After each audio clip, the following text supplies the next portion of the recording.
Yan, magandang gabi mga kaulam. Welcome back sa ating YouTube channel mga kaulam, LED Great. Sa episode na ito mga kaulam, magluluto tayo ng native ng lutong Bicol. Halo-halong gulay mga kaulam, papaya, lubi-lubi, ito yung lubi-lubi tsaka puso ng saging. Tapos ang panahon natin mga kaulam, hipon.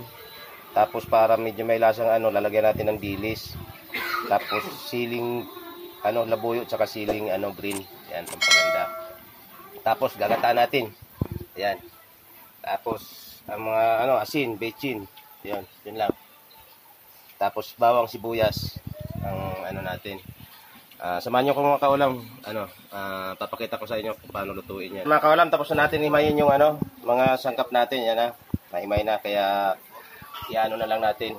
Luluto na lang natin. Yung lubi-lubi mga kaulam, hinugasan ko kasi baka mamaya kung saan-saan yan nilagay yung dahon talagang kinukuha natin dyan Yan. Umpisa natin mga kaulam magluto. Una natin nilalagay mga kaulam itong lubi-lubi kasi medyo medyo makunat-kunat ito sunod yung puso ng saging. Sa mga nakatikim na ito, paki-comment naman dyan sa comment section para malaman ng mga tagapanood natin na talagang masarap ang luto nito. Yan mga kaulam.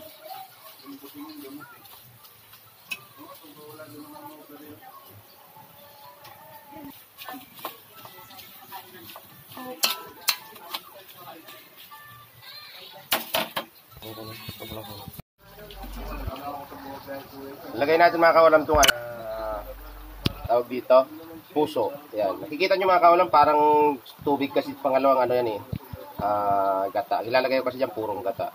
Pero papakatihin mo natin ng gusto yan.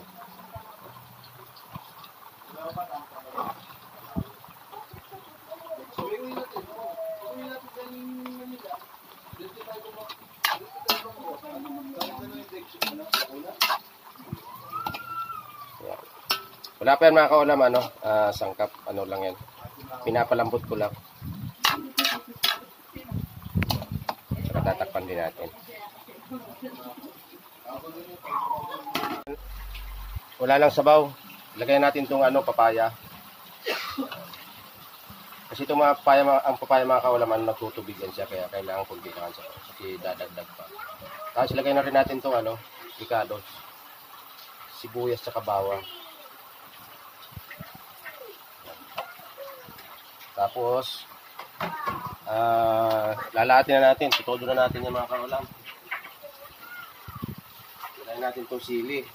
Ito siling pangsigang. Itong hipon, lagay na rin natin saka yung siling labuyo. Saka itong dilis.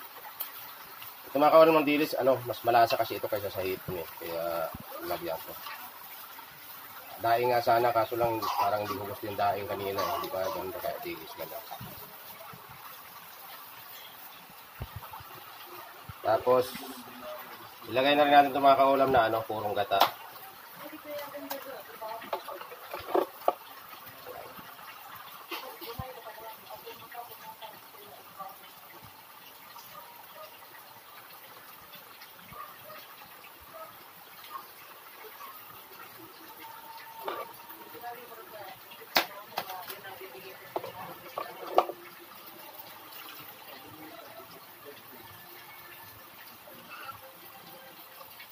Yan.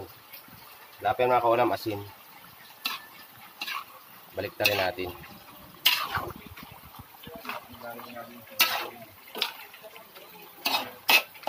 Mamaya mga kaulam, na yan, magtutubig na yan kasi yung papaya magtutubig yan siya. Lagyan na rin natin ng Ajinomoto. Yan.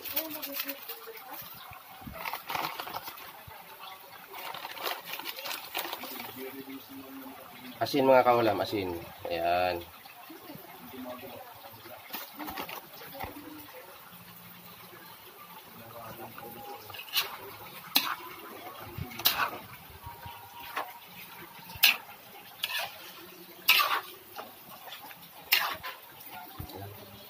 Wala na mga kaulam yung ating hipon.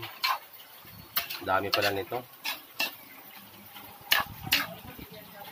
Dahan-dahan na natin ang apoy. Takpan natin.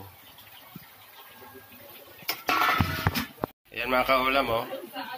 Di ba kanina parang kulang na kulang sa sabaw? Ayan, oh, nagtubig na yung yung papaya, oh. May sabaw na siya, oh. Ayan. Kaya pag magugulay ka mga kaulam ng papaya, dapat medyo gagamitan mo ng konting technique, kasi para yung yung sarap nung gulay mapapanatili mo. Kasi pag medyo malapsa, hindi siya masyadong masarap. Kanya mga kaulam, parang medyo malapsa pa, oh. Kunti lang yung papaya niyan. Ayan. Sa mga nakakapanood nito, nakatikim na ng gantong gulay, paki-comment nyo naman.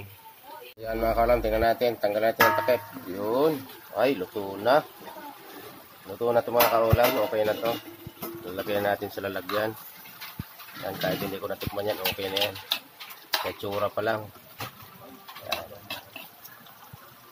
Patayin natin itong mga kaulam na apoy. Yun.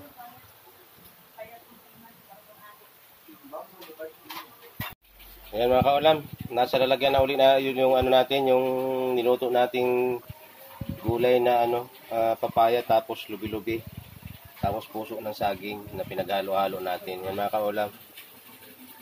Paki-like and share mga kaulam, tapos comment. Tapos pindot din yung buto natin diyan para lagi kayong updated pag ako ng bagong video natin. Yan ulit mga kaulam, tapos yung yung nating vlog. Thank you.